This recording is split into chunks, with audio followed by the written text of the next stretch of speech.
शहर के पास बारामती नाम के गांव के एक छोटे एरिया में राजू नाम का मिस्त्री अपनी पत्नी के साथ रहता था।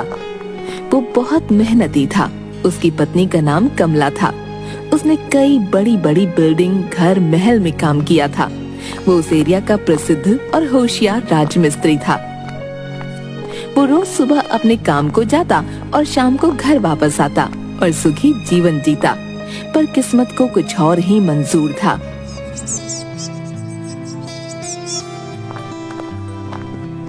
कमला, आज बहुत देर हो गई काम पे जाने में। हाँ, तेल खत्म हो गया था। दुकान गई थी तेल लेने। वहाँ भी बहुत भीड़ थी, इसलिए समय हो गया जी। चलो कोई बात नहीं। मेरा टिफिन तैयार हो गया? हाँ, अभी लाई।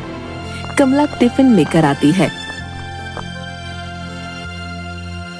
और हाँ, तुम्हारी तबीयत रात से कुछ ठीक नहीं लग रही। मैं शाम को जल्दी आऊंगा, फिर हम अस्पताल जाएंगे। ठीक है। राजू और कमला अस्पताल से खुशखबरी सुनकर आते हैं। आज मैं बहुत खुश हूँ। हाँ, मैं भी। हमें लड़का होगा या लड़की? जो भी हो, मैं उसे बहुत पढ़ाऊंगा, बहुत खुश रखूंगा।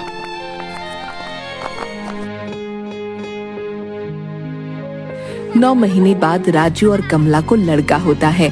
राजू उसे हाथ में लेकर, कमला देखो, हमें लड़का हुआ है। आज मैं बहुत खुश हूँ। मैं इसे खूब पढ़ाऊंगा। हाँ, हमारा बच्चा हमारा नाम रोशन करेगा। हाँ, आज से मैं और ज्यादा मेहनत करूंगा और इसे खूब पढ़ाऊंगा। इसे मैं अपनी तरह काम पे नहीं भेजूंगा। मेरा बेटा नौकरी करेगा, है ना कमला? हाँ, हमारा बेटा ऑफिसर बनेगा।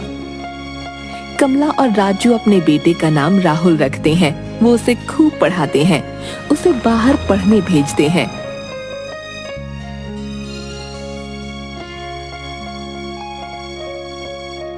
बहुत दिन हो गए, ना राहुल का कोई फोन आया, ना कोई खबर, ना राहुल आया। देखा कमला, हमारा बेटा कितना मन लगा के पढ़ाई कर रहा है। उसे समय नहीं मिल रहा होगा। उतने में पोस्टमैन आता है राजू से। तुम्हारे लिए चिट्ठी आई है। किसकी है भाई? अब लाए हो तो पढ़ के भी बता दो। राहुल की चिट्ठी है। मेरे बेटे ने चिट्ठी भेजी है। क्या लिखा है? देखा कमला, तुम बेमतलब में घबराती हो। कहता है, माँ बाबा आप कैसे हैं? मैं यहाँ ठीक हूँ, मेरी चिंता मत करो, मैं जल्दी ही आऊंगा। और हाँ बाबा, मेरी अब नौकरी लगने वाली है। उसके लिए मुझे 1 लाख रुपयों की जरूरत है, नहीं तो मुझे नौकरी नहीं मिलेगी और मेरी पूरी मेहनत पानी में चली जाएगी। हाय दैया, ये जालिम जमाना। एक तो महंगी पढ़ाई और उसके बाद कमीशन भी मांगते हैं नौकरी लगने के लिए। चाहे कुछ भी हो जाए, मैं अपने राहुल को हारने नहीं दूंगा। अरे हाँ मिस्त्री साहिब, पर पैसे कहाँ से लाओगे? कोई बैंक लूटेंगे या अपनी किडनी बेच देंगे? बोलो भला। नहीं, मैं धन्ना सेठ से बात करूंगा जो ब्याज पर पैसे देता है। हाँ, पर वो पैसे के बदले कुछ गिरवी रख लेगा। तुम्हारे पास क्या है गिरवी रखने को? हमारा ये घर, हम अपने बेटे के लिए इसे भी बेच देंगे, चाहे हमें कहीं सड़क पर रहना पड़े। और इस तरह राजू धन्ना सेठ साहूकार के पास से पैसे लेके अपने लड़के राहुल को भेजता है। उधर राहुल नौकरी पे लगता है। कुछ दिन में ही उसे एक लड़की पसंद आती है। वो उससे शादी कर लेता है और अपनी दुनिया में ही खुश हो जाता है। माँ बाप को भूल जाता है। सुनो जी, इतने साल हो गए, अभी तक हमारा लड़का हमसे मिलने नहीं आया। कैसा होगा वो? उसका कोई अता पता नहीं है। कमला, तुम चिंता मत करो। उसने बोला था मैं आऊंगा तो आएगा।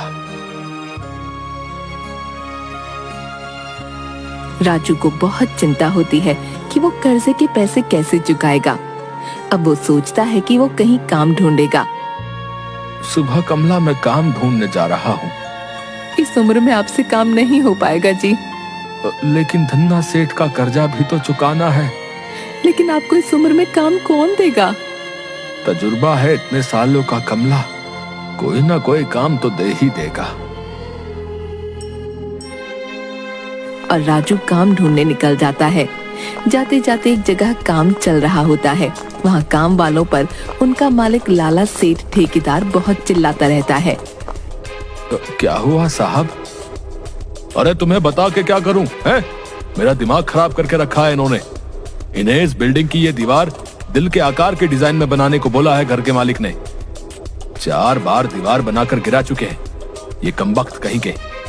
अगर वो दिल का डिजाइन नहीं बना पाए हम लोग तो बहुत बड़ा नुकसान हो जाएगा। साहब, मुझे थोड़ा बहुत तजुर्बा है, अगर बुरा न माने तो मैं कोशिश करूं। अब इस बुढ़ापे में तू क्या सुधरेगा? चल, बोल रहा है तो तू भी कर ले। पहले इसका बेस मजबूत रखिए और बाद में सलाख डालकर धीरे धीरे ईंटें घुमावदार बनाइए, जिससे उनका काम सही हो जाता है।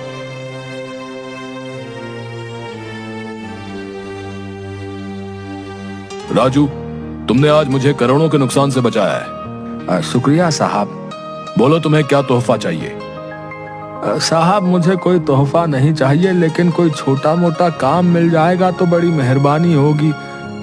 तुम इस उम्र में क्यों काम करना चाहते हो? साहब, मैंने मेरे बेटे के पढ़ाई और नौकरी के लिए कर्जा लिया था, वो चुकाने के लिए मुझे काम चाहिए। लेकिन इस उम्र में? साहब, मैं बहुत सालों से मिस्त्री का काम कर रहा हूँ, मुझे इस काम का अच्छा तजुर्बा है।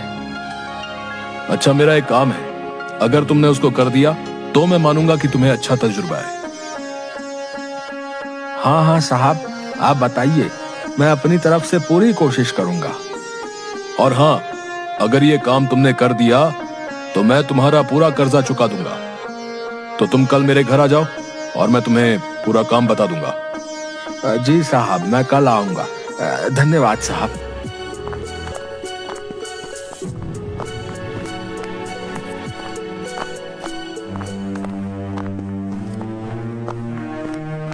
क्या हुआ? आप इतने परेशान क्यों हो? काम नहीं मिला? कोई बात नहीं, हम कुछ न कुछ कर लेंगे, परेशान मत होइए। कमला, ऐसा काम मिला है जिससे हमारा पूरा कर्जा चुकता हो सकता है। फिर आप परेशान क्यों हो? और इस उम्र में ऐसा क्या काम जिससे हमारा पूरा कर्जा चुकता हो जाएगा? वही सोच रहा हूँ, अभी कल लाला सेठ जी के घर जाके ही पता चलेगा कि क्या काम है। अब चलो खाना खाते हैं और आराम करते हैं, सुबह लाला सेठ के घर भी जाना है। हाँ ठीक है।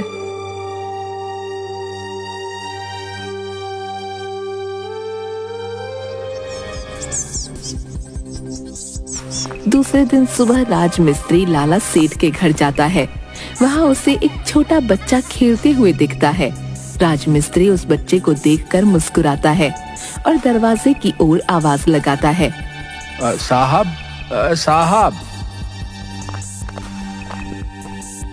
अरे तुम आ गए, आओ बैठो।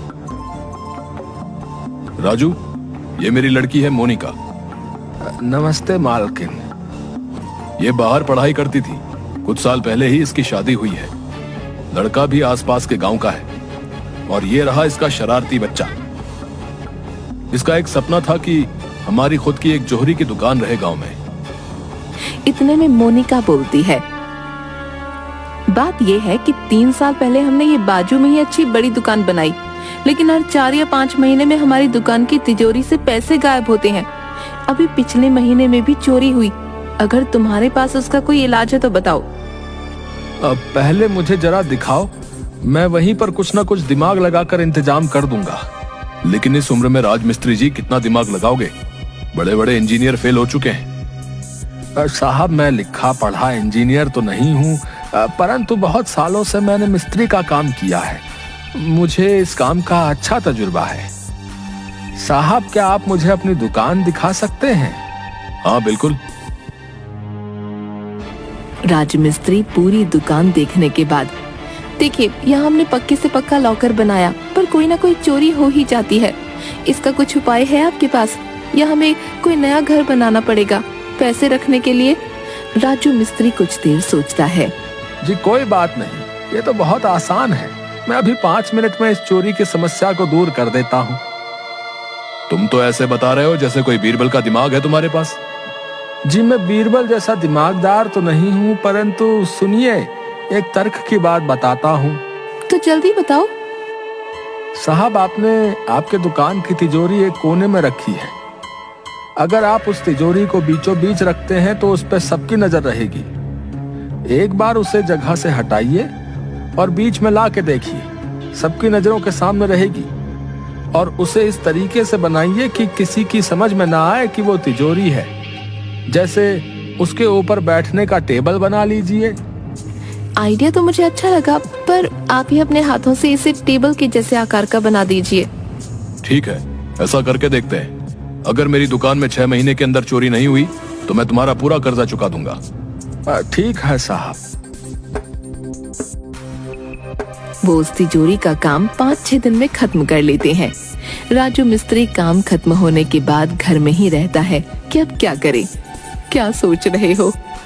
सोच रहा हूँ कि जो लाला के यहाँ काम हुआ वो बराबर है या नहीं।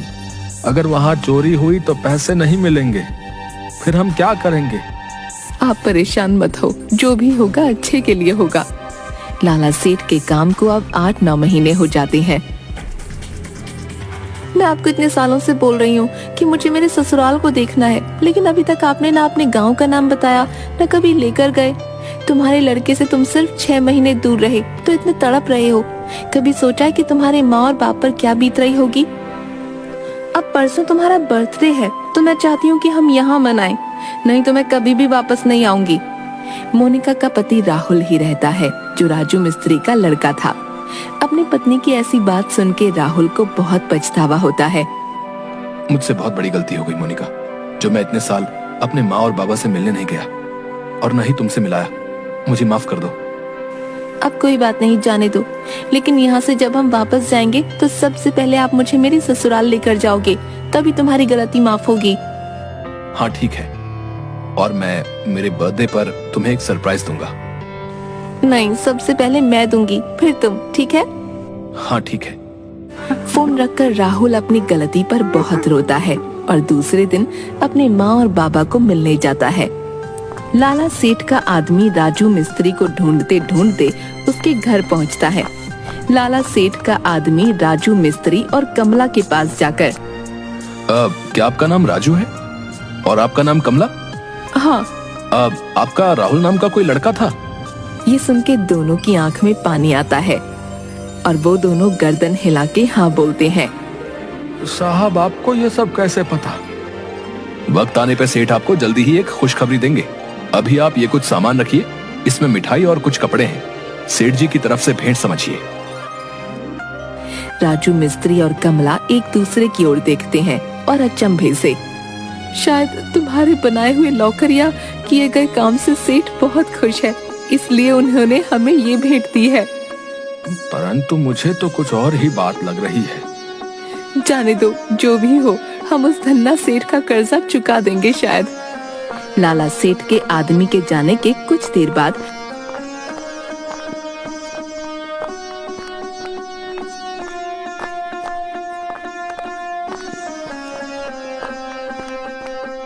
एक जवान लड़का सूट बूट टाई पहनकर एक बड़ा बैग हाथ में लिए घर के दरवाजे से अंदर आता है। जी, आप हमारे घर में क्यों घुसे चले आ रहे हैं? आप कौन हैं? कमला अपने लड़के की शक्ल पहचान जाती है और रोने लगती है। एक बार तो मिलने आ जाता बेटा, ऐसा एक पल भी नहीं गया जिस पर हमने तुम्हें याद नहीं किया हो। माँ बाबा, मुझे माफ कर दो, मुझसे बहुत बड़ी गलती हो गई। चल बेटा, मैं तुझे अपने हाथों से खाना खिलाती हूँ। और वो बहुत सारा भोजन बनाकर उसे खिलाती है। अरे आहिस्ता से, अरे धीरे धीरे खा। तुझे अभी कहीं जाना तो नहीं है? इतनी जल्दी क्यों कर रहा है? हाँ, मुझे अभी कहीं जाना है, परंतु मैं कल सुबह ही तुम्हें लेने आऊंगा। नहीं बेटा, तू कहीं मत जा, हम अब एक पल भी तेरे बगैर नहीं रह सकते। माँ, बस एक दिन की बात है और मैं तुम्हें बहुत बड़ी खुशखबरी देने वाला हूँ। कमला और राजू मिस्त्री एक दूसरे की ओर देखते हैं। हाँ बेटा, जल्दी आना, हम इंतजार कर रहे हैं। राहुल वहाँ से निकलता है। जरूर कोई न कोई बात है, जो सेठ जी भी यही बात कह कर गए, हमारा राहुल भी। इतने में लाला सेठ का एक आदमी राम प्रसाद राजू मिस्त्री के घर आता है। राज मिस्त्री, तुम दोनों को कल जो है लाला सेठ के यहाँ बुलाया है। हाँ, हम आ जाएंगे, परंतु बात क्या है, कोई तो बताए। दूसरे दिन राजू मिस्त्री और कमला लाला सेठ के घर जाते हैं। आओ राजू, तुमने जो काम हमारी दुकान के लिए किया उससे अभी तक हमारी दुकान में चोरी नहीं हुई। ये तुम्हारे कर्जे के पैसे और ये तुम्हारा इनाम। ऐसा बोलकर और पैसे देता है। उतने में अंदर से राहुल और मोनिका आते हैं। तुम बोल रहे थे ना कि अभी दुकान में चोरी बंद हो गई, किसने काम किया? ये है वो जिन्होंने काम किया। तुम बोल रही थी ना कि मैं तुम्हें तुम्हारे ससुराल लेके नहीं गया। देखो, इनसे मिलो। यही मेरी माँ और ये मेरे बाबा है। माँ बाबा, ये मेरी पत्नी है मोनिका और मेरा बेटा बंटी। मोनिका उनके पैर पड़ती है। वो आशीर्वाद देते हैं और बंटी को गले लगाते हैं। अरे मुझे पता था मेरी बेटी किसी हीरे को ही चुनेगी। तुम तो खास हो ही, परंतु तुम्हारे पिताजी और उनका तजुर्बा उससे भी खास है। मालिक, ऐसा ना कहो। ये हमारे लिए बहुत बड़ी गर्व की बात है कि हमारा लड़का आपकी लड़की से शादी की है। अरे ये मालिक वालिक छोड़ो, है? आओ गले मिलो भाई। अब तुम हमारे समधी हो गए हो। और हाँ, याद रखना, शायद मेरे पास पैसे ज्यादा होंगे, परंतु तुम्हारे पास तजुर्बा ज्यादा है, इसलिए कोई छोटा या बड़ा नहीं। हमें अपने माता पिता की सेवा में हमेशा रहना चाहिए, चाहे ही हम किसी बड़े मुकाम को हासिल कर लें, लेकिन असली स्वर्ग तो माता पिता के चरणों में ही है। व्यक्ति को पैसे के साथ साथ तजुर्बा भी कमाना चाहिए, क्योंकि किसी भी उम्र में, किसी भी हालात में आपके तजुर्बे की कीमत होती है।